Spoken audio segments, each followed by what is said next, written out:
D'ailleurs, mais c'est pas parce que ça a été tourné à Mayotte et que Mayotte est un territoire d'outre-mer que Zion, qui est tourné dans un autre territoire d'outre-mer de l'autre côté du monde, a quelque chose à voir.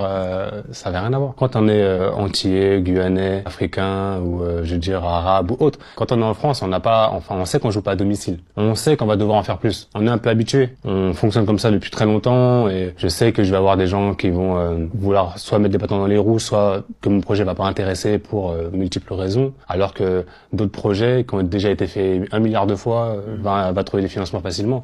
C'est comme ça, c'est le jeu. On a fait sortir le film d'abord aux Antilles-Guyane parce que bon bah déjà c'est la maison donc c'est normal. Qu'à l'époque on attendait 6 mois avant que les films sortent chez nous, donc là il y a un film de chez nous donc on le fait sortir d'abord. Nous on doit leur prouver que c'est un film qui peut marcher.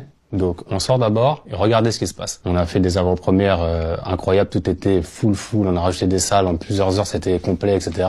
On a fait des chiffres que aucun distributeur comprenne. Ils sont là en train de me dire mais c'est quoi ces chiffres? Des fois sur des journées on fait 15e du box-office France, on a 7 salles. Je crois qu'on est à peu près à 100 000 entrées. Le film ça fait 3 semaines qu'il est sorti. On va prouver que les gens vont dans les salles, maintenant faut ouvrir. Il faut en rajouter, les exploitants, il faut y aller, il faut arrêter d'avoir peur. J'ai espoir que ça change les choses. On savait que les portes étaient fermées parce qu'il y en a d'autres avant nous. On n'est pas les premiers, il y en a plein qui ont galéré. Donc moi, je suis parti dans l'énergie de me dire que on allait foutre un coup de pied dans la porte et puis on allait ouvrir ça en grand. Ça veut pas dire qu'après derrière ça va être facile, mais au moins ça peut tracer un sillon. La réception du public va prouver enfin que non seulement on peut faire des beaux films, mais en plus on peut faire des beaux films rentables. Parce qu'aujourd'hui c'est ça qui parle. Zion c'est un film avec un casting 100% guadeloupéen, avec des équipes guadeloupéennes, un peu martiniquaises aussi. C'est une manière de rendre visible ce qui est invisible.